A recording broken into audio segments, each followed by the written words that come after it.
Bienvenue à tous. Je rappelle que nous sommes ensemble jusqu'à 22 h. N'hésitez pas à participer à l'émission. Vos réactions sont attendues sur la page Facebook de la 3.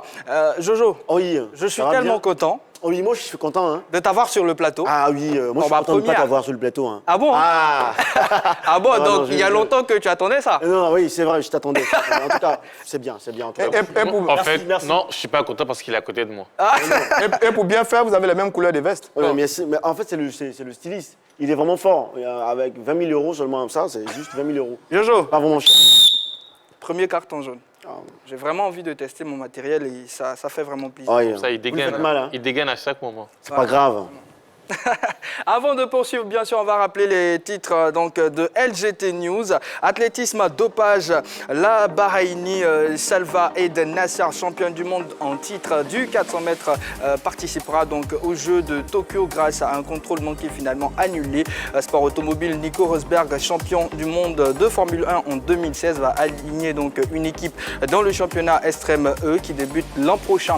Basketball NBA, selon ESPN, Stan Van Gundy est en passe de signer en faveur des New Orleans Pelicans. Voilà. Il succédera donc à Alvin Gentry. Cyclisme, le Tour du Faso 2020, prévu donc du 23 octobre au 1er novembre 2020, a été annulé par les autorités burkinabées à cause de la Covid-19, mais également de la situation sociopolitique liée à l'élection présidentielle de novembre 2020.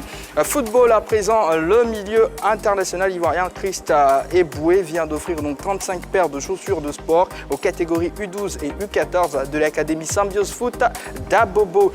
Covid-19, l'Australie annule ses matchs amicaux en raison de la recrudescence de la Covid-19. Manchester United annonce une perte de 16 milliards de francs CFA. Le club anglais a fait état ce jeudi d'une perte de 16,59 milliards de francs CFA pour l'exercice 2019-2020. Clôturé le 30 juin et plombé par la pandémie de Covid-19 et l'absence du club en Ligue des Champions, a indiqué le club mancunien dans un communiqué publié sur le site. L'actu à présent, amis téléspectateurs, donc la Ligue Europa. On va voir donc les résultats avec Dorjules Kofi qui va nous rejoindre maintenant. Des matchs se sont joués, donc première journée voilà, de la Ligue Europa. Dorjules. Ligue Europa, effectivement, Jean-Baptiste Assouan. On va regarder, décrypter tout ça ensemble sur notre écran. Magic. Rapide Vienne contre Arsenal. 2-1 pour Arsenal avec des buts de David Luiz et Pierre-Emerick Aubameyang. Naples 0 AZ Alkmaar 1. Dans le groupe H, Celtics Glasgow a perdu contre l'AC Milan 3-1. Groupe I, Villarreal 5 à Sivasspor 1 avec un but de Max Alain Gradel. Tottenham 3, Linz AS 0. C'était chaud aujourd'hui. Vraiment chaud, oui. Vraiment chaud. Alors, Henri Jo. Oui, je vais m'intéresser à la rencontre entre Villarreal et Sivasspor, une rencontre très prolifique en but, 8 buts au total, avec un but de l'Ivoirien Max Alain Gradel. Malheureusement, ça n'a pas suffi à l'équipe de Sivasspor pour pouvoir s'imposer face à Villarreal, mais défaite des Turcs, 5 buts à 3 sur la pelouse du sous-marin jaune. Voilà, on dira mauvais départ pour cette équipe de Sivasspor et pour notre Max Alain Gradel qui malheureusement débute cette compétition avec une défaite. Donc on espère que peut-être lors de la deuxième journée, ça pourra se renverser ou pourront avoir une victoire. Mais c'était un scénario incroyable quand même parce que j'ai vu la mi-temps. Villarreal menait 2-0. Ensuite, les Turcs ont égalisé 2 buts partout à la pause. Et puis après, il y a le scénario qui décrit là, 8 buts au total. Ah, mais ça a été un sacré match quand même, mais qui montre que c'était un match très, très disputé entre ces deux formations.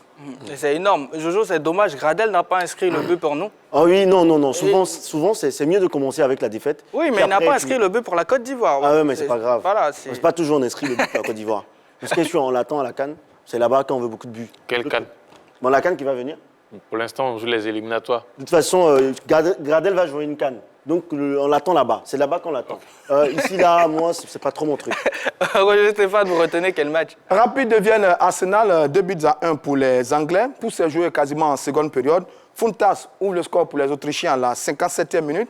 David Luiz, 70e minute. Et puis, devinez qui pour le deuxième but d'Arsenal? Pierre-Emerick Aubameyang, Toujours. qui n'en finit pas de marquer. 2-1 pour les Anglais qui font un très bon début de compétition, qui prennent 3 points précieux pour la suite des événements face aux Autrichiens de Rapid Vienne. Il faut préciser que le but de David Luiz, c'est sur une passe décisive de Nicolas Pepe. Ah. Voilà. Après, en coup franc, il a envoyé un très bon ballon pour le Brésilien, qui a réussi à obtenir l'égalisation. Et puis après, c'est Hector Bellerin qui offre le deuxième but à Pierre-Emerick Aubameyang. Ce genre d'action, c'est toujours bien pour le moral des joueurs qui, souvent, sont en difficulté, n'est-ce pas? Bien sûr. Pepe à Arsenal, il n'avait pas commencé la saison. Hein. C'était plutôt le Brésilien Willian qui était beaucoup utilisé par Mikel Arteta. Donc, Et qui prouvait surtout. Qui confirmait, qui donnait raison à son entraîneur de le titulariser. Mais les 2 récents matchs disputés par Nicolas Pepe, quand même, l'Ivoirien commence à retrouver un peu ses sensations. Notamment, il a été buteur en championnat, passeur sur cette rencontre de Ligue Europa. Donc, on peut dire qu'il retrouve de la confiance. On espère que ça sera une bonne concurrence pour lui. Ça va lui permettre d'acquérir de l'expérience dans cette équipe d'Arsenal. Et ça sera aussi profitable pour l'équipe nationale du Côte d'Ivoire. Les 2 matchs avec la sélection lui ont fait du bien, finalement, notre Pepe. Parce que depuis le début, Williams, Lacazette, Aubameyang, ça faisait très fort sur le front de l'attaque de cette équipe d'Arsenal. On était tous un peu inquiets pour Nicolas Pepe, qui depuis son arrivée n'arrive pas à s'imposer, à trouver son rythme. Il a été tellement flamboyant avec l'équipe de Lille. Bon, là, c'est encourageant. Sur les 2 dernières sorties de l'équipe d'Arsenal, c'est très encourageant. On espère que notre Pepe va continuer comme ça pour gagner une place de titulaire véritablement au cœur de cette attaque d'Arsenal, pour le grand bonheur, naturellement, des éléphants de Côte d'Ivoire. En tout cas, là, il se signale bien. Oui. Allez, nous, concernant la rencontre qui nous intéresse, c'est Glasgow-Milan AC. La victoire de l'équipe du Milan AC face à cette équipe de Glasgow. Là où évolue notre Franck Kessié national, l'équipe s'est très bien comportée, elle démarre très bien cette compétition. C'est une formation qui est plus ou moins un favori de cette compétition, cette formation du Milan AC, parce qu'on connaît quand même un peu le passé des Milanais avec les Coupes d'Europe. Franck Kessié qui démarre bien cette compétition avec son équipe, avec cette équipe du Milan AC. Et déjà, il est à féliciter, il a encouragé et on espère que c'est une formation qui ira loin et pourquoi pas voir une équipe du Milan AC remporter avec Franck Kessié cette Ligue Europa. Rijo, commentaire sur cette rencontre? Bon, Kessié, il a été remplacé à la 63e minute par Benacer, l'Algérien. Ouais. Oui. Voilà, il a quand même, aujourd'hui, il est, comme il le disait, l'un des patrons, hein, parce que pour cette nouvelle équipe. C'est un cadre de cette équipe aujourd'hui. L'un des patrons, surtout au milieu de terrain de cette équipe du Milan AC. Il arrive, il commence à s'imposer, notamment avec l'arrivée de Zlatan Ibrahimovic. Ça fait énormément du bien à cette équipe de Milan AC il est en train de tirer un peu vers le haut. Tous ces jeunes-là qui ont été emmenés du côté du Milan AC, notamment le Brésilien Leao qui a quitté Lille et qui est arrivé au Milan AC. Donc c'est une équipe du Milan qui se retrouve. Mais on n'oublie pas que cette compétition de la Ligue Europa arrive à un moment. On va réverser les 3e éliminés en Ligue des Champions, en Ligue Europa. Donc déjà, il ne faut pas vite aller en besogne. Mais le Milan est une équipe de Coupe d'Europe, ne l'oublions pas. Mais on n'oublie pas aussi que sur ces dernières années, le Milan a disparu des radars au niveau de la Coupe d'Europe. C'est une équipe qui est en train de monter, oui. de monter en puissance. J'ai vraiment envie de vous faire de croire en ce que vous de suivre votre optimisme. Mais bon, derrière, vous doutez. La Coupe d'Europe aussi, donc voilà. Oui, mais quand même, voir ce que ça va donner. depuis le début de la saison, ça va très fort pour le Milan AC. Pour l'instant, ils sont leaders. Ils sont leaders. Je crois qu'ils ont 4 matchs, 4 victoires. Le dernier succès, c'était face à l'équipe de l'Inter de Milan, où Kessié, d'ailleurs, était l'un des rares Milanais dans le milieu de terrain, à aller chercher Lukaku, le Belge, qui, avec toute sa puissance, fait la différence. Il y a eu Kessié pour bien le contrer. Donc, on n'est pas vraiment inquiet pour Franck Kessié dans ce milieu de terrain de l'équipe du Milan AC. On a dû le sortir parce que Milan, à la pause, menait 2-0. Krunic et Diaz avaient ouvert le score pour les Milanais. Il parlait du jeune Leao, Raphaël Leao, le jeune Portugais, sur l'aile du côté du Milan, qui est très, très performant également. Sans oublier le roi Zlatan, qui continue d'être aussi bon. Qui rajeunit. Même à presque 40 ans aujourd'hui. Donc c'est une bonne équipe du Milan, qui retrouve son football, qui retrouve son histoire. C'est quand même cette Ligue des Champions. On en parlait hier. Bon, on espère que le Milan va se rappeler. Le grand Milan. Je sens que, pour l'instant... Je sens que Henri Jo n'est pas d'accord. Les années 90 et des années 2005-2007 pour cette équipe du Milan. Moi, j'ai une question. Est-ce qu'on peut comparer Gattuso à notre Franck Kessié? C'est pas la même manière de jouer. C'est pas la même année. Est-ce qu'on peut les comparer? C'est juste une comparaison. Oui, une information, Gattuso appréciait énormément Franck Kessié. C'est pas une affaire d'appréciation. Qui est fort? Bon, j'essaie de répondre. C'est deux bons milieux de terrain. Gattuso était un excellent récupérateur de balles, un garçon qui avait de la rage, un vrai guerrier sur le terrain, l'Italien. Franck Kessié est peut-être moins guerrier que lui, mais aussi bon récupérateur de balles, grand travailleur dans le milieu de terrain. On ne va pas les comparer. Gattuso, c'est un vrai monument du football italien qui a fait les beaux jours de la Squadra Azzurra, l'équipe nationale de l'Italie, qui a fait les beaux jours du Milan AC, qui a été entraîneur du Milan AC. Je pense que Franck Kessié a quelques belles années encore devant lui pour essayer de suivre les traces de Gattuso. Mais l'un dans l'autre, les deux sont deux merveilleux milieux de terrain dans des styles différents, mais deux gros travailleurs dans le milieu de terrain. C'est une question existentielle, en tout cas. Henri Jo, un avis? Kessié est plus technique, Gattuso plus combatif. Plus combatif, ouvrier. Voilà, plus ouvrier. Je dirais, c'est le joueur qui est, comment je peux dire ça? Récupérateur. Qui charbonne beaucoup? Récupérateur, mais il est charbonne. Non. dans l'effort, il est vraiment bien. Il est vraiment Intelligemment bien. agressif? Voilà. C'est bon ou pas? Agressif, oui. Oui, on L'agressivité dirait positive dans son football. agressif dans un autre sens. Voilà, pas dans le sens propre. Parce que Gattuso aussi, dans le milieu de terrain, c'est quelqu'un qui ne se laissait pas faire, qui était toujours là même à râler sur ses coéquipiers. Moi, je suis pas étonné de le voir entraîneur, parce que déjà, sur l'air de jeu, il avait cette hargne-là. Et aujourd'hui, voilà. Mais bon, comparer les deux. Il y a une autre équipe italienne, Naples, qui est tombée face à une équipe...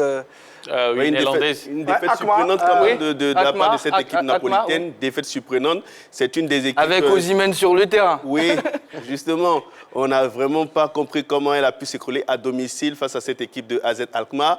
Là, Naples démarre très mal cette compétition. Il faut tout de suite vite se réveiller. D'ailleurs, c'est Gattuso qui est l'entraîneur de cette équipe napolitaine.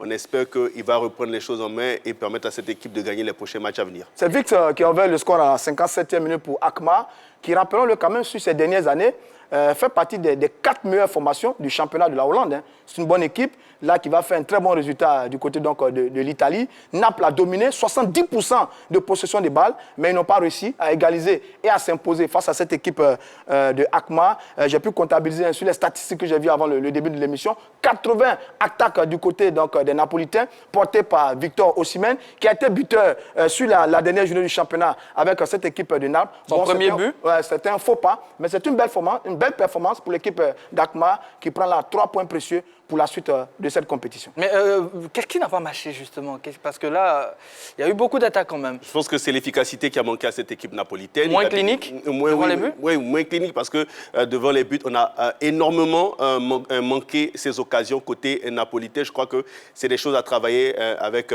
Gattuso pour les prochaines rencontres. Alors moi j'ai une question. Est-ce qu'on peut comparer Osimhen à Drogba parce qu'ils ont le même jeu? Ça, moi, je ne vais pas répondre. Oui, je sais pas. Osimhen s'est inspiré de Didier pour être ce qu'il est aujourd'hui. Et il l'a dit, hein. Il l'a dit. Je crois que c'était au cours d'une, pas conférence de presse, mais plutôt lors d'une causerie. Il a donné l'information comme quoi Didier Drogba est le joueur dont il s'est beaucoup inspiré pour jouer au football et être professionnel. Est-ce qu'on peut vraiment les comparer?